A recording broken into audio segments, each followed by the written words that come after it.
그 사마리아 여인을 만나는 장면이 오늘 말씀입니다. 예수님이 사마리아 여인에게 말을 겁니다. 그러자 이 여인이 아니 어떻게 유대인이 나한테 말을 겁니까? 예수님이 이 물을 먹는 자는 계속 목마를 것이다. 그러나 내가 주는 물, 영원한 생명의 물을 먹는 사람은 목마르지 않을 거다. 이것이 그 당시 이 여자의 목마른 삶이었습니다. 그러자 이 여인이 놀라운 얘기를 물어요. 예배에 대한 얘기를 하는 거예요. 즉 이 여인은 예배에 대한 목마름이 있었던 거예요. 그러자 예수님이 이 여인에게 놀라운 말씀을 주시는 게 오늘 이 말씀이고, 이것이 예배의 본질을 이해하는 가장 중요한 말씀입니다. 그러면 예수님이 왜 제사에서 예배로의 변환점에 가장 중요한 역할을 하시는가? 첫 번째는 예수님의 죽으심, 십자가의 죽으심이 바로 예배의 길, 죄의 문제를 온전하게 해결받는 길을 열어주셨기 때문입니다. 히브리서 10장 10절, 이 뜻을 따라 예수 그리스도의 몸을 단번에 들이심으로 말미암아 우리가 거룩함을 얻었노라. 그 예수 그리스도의 죽으심으로 그동안 수천 수만 번을 드렸던 제사가 아니라 그분이 at once 한 번 드림으로 말미암아 하나님의 자녀가 되었다. 히브리서 9장 12절, 오직 예수님 자기의 피로 영원한 무엇을요? 속죄를 이루사. 예수님으로 인하여 우리는 제사에서 예배로, 그리고 죄의 깨달음과 죄의 아픔이 아니라 죄의 문제를 온전하게 해결함 받는 길이 열렸다라는 것입니다. 예배만이 아니라 이제는 예배를 드림으로 하나님과 교제하고 하나님과 동행하는 삶의 길이 열렸음을 말씀합니다. 당시에 성전에 있었던 성막의 모형에 지성소와 성소 사이에 있었던 휘장에 주님의 십자가 죽으심으로 말미암아 위에서부터 아래로 찢겨졌던 바로 그 휘장은 그의 육체니라. 이제는 한 번 예배드리고 주님 잊어버리는 게 아니에요.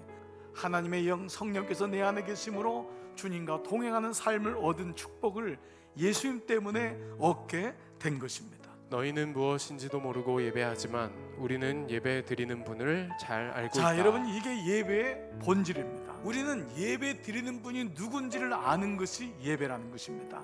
자, 여러분, 한 주간 동안 여러 가지 아픔이 있고 지금 급박한 기도의 제목이 있을 것입니다. 그러나 그 문제보다도 더 중요한 것은 오늘 예배는 그 문제를 해결함 받기 위한 목적이 아니에요. 그것은 2차적인 거예요. 그것이 먼저 우리의 예배의 목적이 돼서는 안 돼요.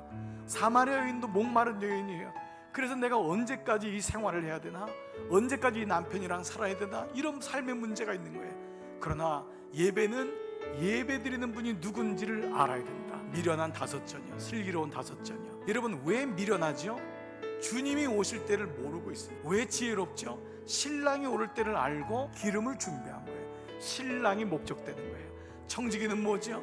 하나님 내게 다 맡기셨어요. 그러나 주님 앞에 가서 새 많은 날이 있는 걸 알기 때문에. 근데 너는 아버지가 누군지를 모르고 예배하는구나. 우리도 이럴 수 있습니다. 오늘 예배드리는 모든 목적은 knowing God, 하나님을 아는 것입니다. 영과 진리로 예배할 때가 오나니 곧 이때라. 곧 이때라. 지금 그 예배로 회복해야지만이 하나님이 어떤 분인지를 알 수 있다라. 참으로 예배하는 자는 영과 진리로, in spirit, 성령 안에서, 성령 안에서. 하나님의 영이 있어야 하나님이 어떤 분이고 하나님이 은혜 주신 것을 보는 거예요, 아는 거예요. 내 마음으로 예배하지 않아요. 혼으로 예배하는 것이 아닙니다. 하나님의 영, 그 영이 여러분과 제 안에 있어요. 여러분, 하나님의 영이 함께 할 줄 믿습니다. 두 번째는 뭐죠? 신령과 진정으로, 바로 in truth, 진리 안에서. 바로 하나님 말씀을 통해야지만 예배를 통해서 그분이 누군지를 알 수 있다. 말씀을 아는 만큼 흔들리지 않아요. 말씀을 아는 만큼 주님이 누구신지를 알 수 있습니다. 내 안에 있는, 마음에 있는 죄와 우리는 늘 타협하거든요. 우리 스스로는 이건 죄가 아니야, 뭐 다 그런데 뭐. 근데 하나님 말씀이 들어올 때 그 말씀이 내 혼과 영과 관절과 골수를 쪼개기 때문에 그 말씀을 통하여서 죄를 인정하게 돼요. 내가 그동안 합리화했고, 내가 그동안 내 삶의 법을 가지고 살았는데 하나님 말씀의 법을 가지고 살아야겠구나.